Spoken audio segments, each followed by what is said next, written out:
Uma pergunta frequente que me fazem é o seguinte: eu tenho um transtorno de personalidade borderline. E eu conheci uma amiga que também tem o mesmo diagnóstico, sendo que ela é muito diferente de mim. Por que isso acontece com os pacientes que têm o borderline? É o seguinte: os critérios diagnósticos para o TPB, e a partir de agora, quando vocês ouvirem a palavra TPB, leia-se borderline. Os pacientes com TPB, os critérios para fechar o diagnóstico, pelo DSM, que é a classificação da Associação Americana de Psiquiatria, nós temos 9 critérios diagnósticos. E a gente precisa de apenas 5 para se fechar esse diagnóstico. Então, vamos imaginar aí que os critérios são: esforços repetidos para evitar um abandono, seja real ou seja imaginado. Instabilidade acentuada nos relacionamentos interpessoais, com variações extremas entre a idealização e a desvalorização da pessoa. Uma perturbação muito grande da identidade, da autoestima.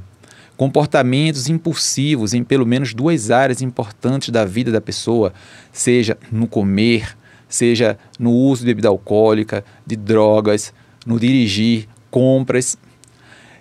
Comportamentos suicidas e de autolesão, instabilidade acentuada e rápida do humor, vazio existencial, crises de raiva inapropriadas, desencadeadas por eventos que muitas vezes não justificam, e episódios dissociativos ou mesmo alucinatórios durante as crises. Então nós temos esses 9 critérios diagnósticos, sendo que a gente precisa de apenas 5 deles para fechar o diagnóstico. Então vamos imaginar que eu tenho um paciente A que vive tendo comportamento suicida, mas eu tenho um paciente B que nunca pensou em suicídio na vida. Eu tenho esse mesmo paciente A, por exemplo, que não se queixa do vazio existencial, mas o paciente B, ele tem um sintoma que o A não tem, por exemplo, compras compulsivas. Então, por ser necessário apenas 5 desses 9 critérios, a gente tem uma combinação de centenas de possibilidades. Então eu posso ter 2 pacientes e só ter em comum, por exemplo, um dos critérios. Então esse é o motivo principal pelo qual os pacientes com borderline eles podem ser muito diferentes uns dos outros. E esse é o motivo pelo qual é tão difícil, por exemplo, a gente indicar um filme para uma pessoa ver sobre o transtorno, porque pode ser que as características daquele personagem não tenha nada a ver com ele, e aí ele ficar questionando o diagnóstico. Então é muito frequente isso. Por exemplo, você vê uma pessoa da mídia que de repente fala que tem um diagnóstico em público e diz como é a sua vida. E é uma pessoa que já tem esse diagnóstico, eu não tenho nada a ver com isso, então eu não tenho o TPB. Na verdade, o TPB seguramente é o transtorno mais heterogêneo que existe na psiquiatria. Então, acompanhamos pacientes que têm uma crença de abandono terrível, o medo de ser abandonado, o medo de ficar sozinho. Mas tem pacientes que não têm, pelo menos nessa intensidade, porque ainda tem outra variável, outro fator. A gente vai entender o TPB em espectro. Então, tem pacientes que têm o transtorno de uma forma mais leve e tem pacientes que têm esse transtorno de uma forma muito mais grave.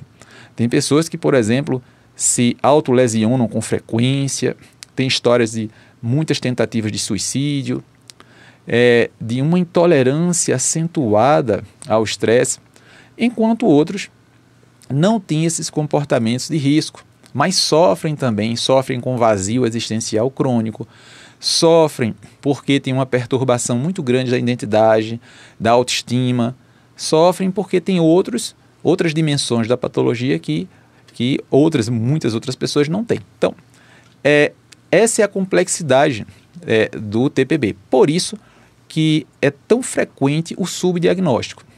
Mesmo em países muito desenvolvidos, como, por exemplo, Estados Unidos e Canadá, vamos ver que essa é uma condição clínica extremamente subdiagnosticada. Os autores de lá eles falam sobre isso. Às vezes há um retardo de 20, 30 anos no diagnóstico. A pessoa passa a vida toda sendo tratada como distimia, como depressão refratária, como outras condições, como até transtorno afetivo bipolar, quando na verdade tem o borderline. Inclusive é muito frequente a pessoa chegar na clínica e dizer: ah, doutor, eu acho que eu sou bipolar. E quando você vai escutar o relato, diz: por que você acha que você é bipolar? Ah, porque de manhã eu estou de um jeito e à tarde eu estou de outro. Isso não é da bipolaridade, isso é do borderline. Inclusive a gente vai fazer um vídeo com as características do bipolar e do borderline para vocês verem qual a diferença, as diferenças principais entre uma condição e outra. Então, por tudo isso que a gente está falando, se torna bastante complexo o diagnóstico do paciente com o borderline, onde você tem que ver a história da infância dele, porque está muito associado a traumas infantis, problemas relacionados aos cuidados parentais, como negligência, abuso e outras coisas mais. Isso a gente também vai abordar num vídeo específico só para isso. Junto com a herança genética que o indivíduo tem, quando faz essa transação, que se chama teoria biosocial, o que ele herda geneticamente com as invalidações ambientais, aí você vai aparecer o quadro compatível com o borderline, que tem como característica basilar a desregulação emocional acentuada. Então, esse vídeo aqui que a gente fez é somente para dar uma ideia a vocês da complexidade do diagnóstico e do manejo do borderline. Mas a gente vai fazer outros vídeos falando com mais especificidade de cada uma dessas dimensões do transtorno. É isso aí, galera. Um grande abraço a todos vocês e até a próxima.